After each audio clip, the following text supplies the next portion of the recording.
Salam, hər vaxtınız xeyir olsun. Kanalımızda hər birinizi xoş gördük. Bu günləri sağlıqlı, faydalı pərpətöyün bitkisindən həm yemək hazırlayıram, həm də turşu qoyacağam. Sizlər üçün maraqlıdırsa videomuzu sonacan izləyin. Pərpətöyünləri bu cürü təmizləyirəm. Uzun və qalın zoğlarından ayırıram. Daha sonra isə bol suda təmiz yuyacağım və aş süzəndə biraz saxlayacağım ki suyu çəkilsin. Yuyan zaman biraz ehmalca yumaq lazımdır ki çox əzilməsin bitkimiz. Turşuya lazım olan qədərini ayırıram və bunu bir süfrənin arasına yığacağım ki biraz suyu çəkilsin.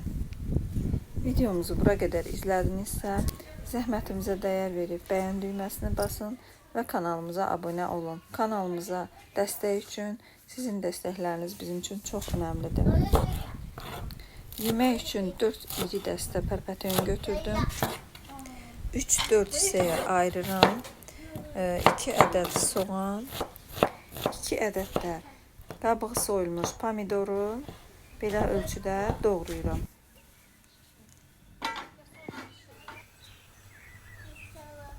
Əvvəlcədən isinmiş yağa soğanları tökürəm.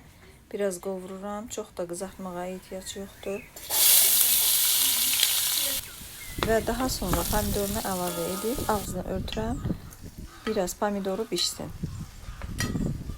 Gördüyünüz kimi bir stəkandan bir barmaq aşağı bulguru təmiz suda yuyuram və yeməyimizə əlavə edəcəm. Bunun ardınca pərpətöyünləri əlavə edirəm və sonra yeməyimə bir stəkan yarım su tökürəm. Bulgurum bişməlidir. Duzunu, istiotunu əlavə edirəm və 2 diş də sarımsaq rəndədən keçirdirəm. Ağzını örtüb qoyuram bişməyə. Dadı, tamı o qədər ləzzətlidir ki, həm də 15 dəqiqə ərzində bişdi, hazır oldu. Siz də hazırlayın, nuş edin və inanın ki çox bəyənəcəksiniz.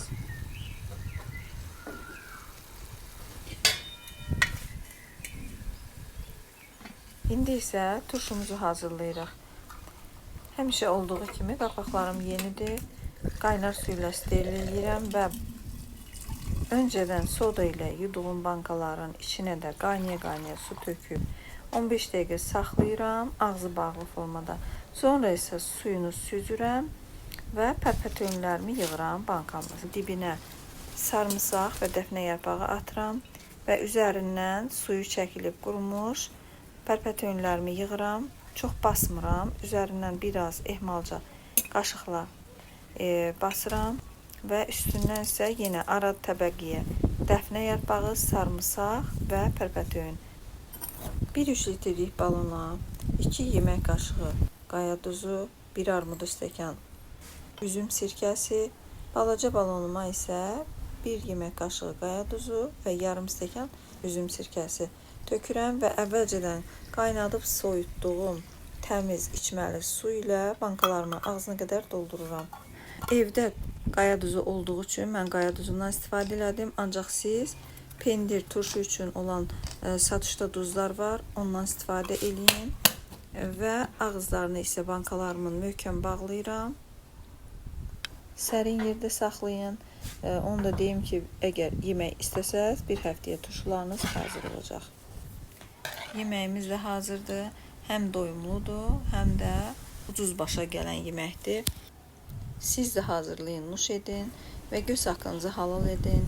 İnşallah bəyənərsiniz. Növbəti videolarımızda görüşənədək salamat qalın. Allaha əmanət olun.